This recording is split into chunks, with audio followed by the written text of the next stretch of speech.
लाल आतंक के खात्मे को लेकर सुरक्षा बलों का ऑपरेशन लगातार जारी है और 2026 की डेडलाइन को पूरा करने जवानों ने कमर भी कस ली है और धीरे धीरे नक्सल प्रभावित इलाकों को मुक्त कर आगे बढ़ रहे हैं। लेकिन माओवाद संगठन का सबसे बड़ा हथियार बारूदी विस्फोटों से सावधान रहना पड़ेगा और कदम कदम बचकर ऑपरेशन करना पड़ेगा। जी हां, नक्सल क्षेत्रों में आईईडी विस्फोटों का खतरा जवानों के लिए बढ़ गया है। इधर खुफिया विभाग ने सुरक्षा बलों को अलर्ट जारी किया है।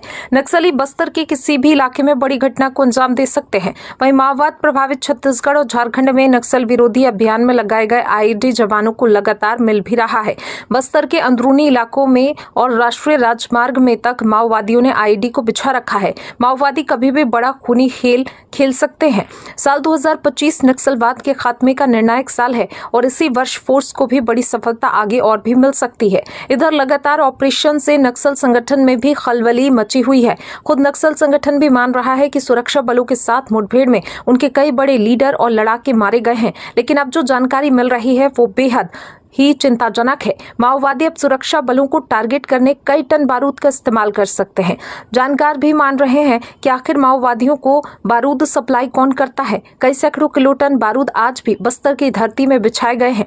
हर दिन 10 किलो से लेकर 50 किलो तक आईईडी मिल रहे हैं और जवानों के साथ साथ आम लोग भी इसकी चपेट में आ रहे हैं। और सुरक्षा बलों के पास कोई खास मशीन भी नहीं है आईईडी को खोजने के लिए। केवल मेटल डिटेक्टर और डॉग स्क्वाड की मदद से जमीन के नीचे 1 फीट तक लगाए गए बारूद को खोज पाती है, लेकिन उसके नीचे लगे बारूदी सुरंग को खोजने में फेल साबित हो रही है। और इधर बस्तर संभाग के नक्सल प्रभावित जिलों में आज भी माओवादियों ने सुरक्षा बलों को निशाना बनाने के लिए कई टन बारूद बिछा रखा है। इस पर सरकारों को कोई उपाय करने की सख्त आवश्यकता है, नहीं तो माओवाद संगठन बस मौके की तलाश में बैठा हुआ है। वहीं आईईडी विस्फोट को लेकर सुरक्षा महकमा भी चिंता में है। उनके पास जो साधन है उसी से लगातार आईईडी को खोजकर निकाला जा रहा है।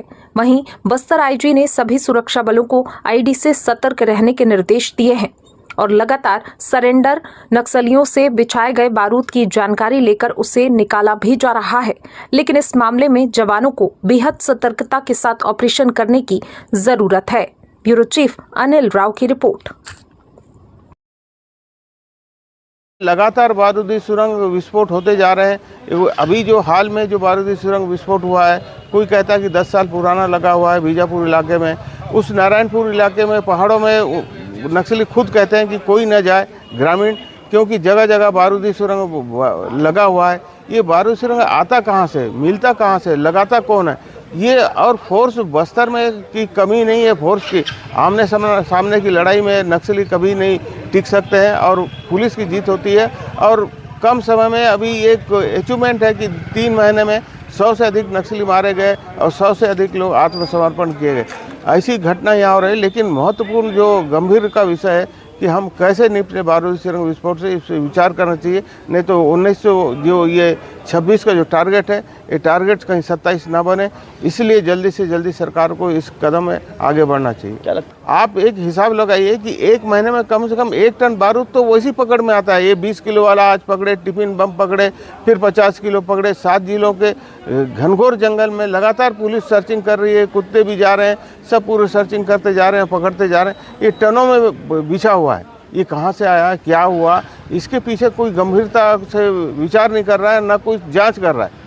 बस इसमें निपटना है, करना है। जब तक हमारे जवान निपटते जा रहे हैं, हमारे ग्रामीण निपटते जा रहे हैं, हमारे नौजवान मारे जा रहे हैं इस बारूदी सुरंग विस्फोट से, प्रेशर बम से। जैसे आईईडी के नाम ही इम्प्रोवाइज्ड एक्सप्लोसिव डिवाइस है।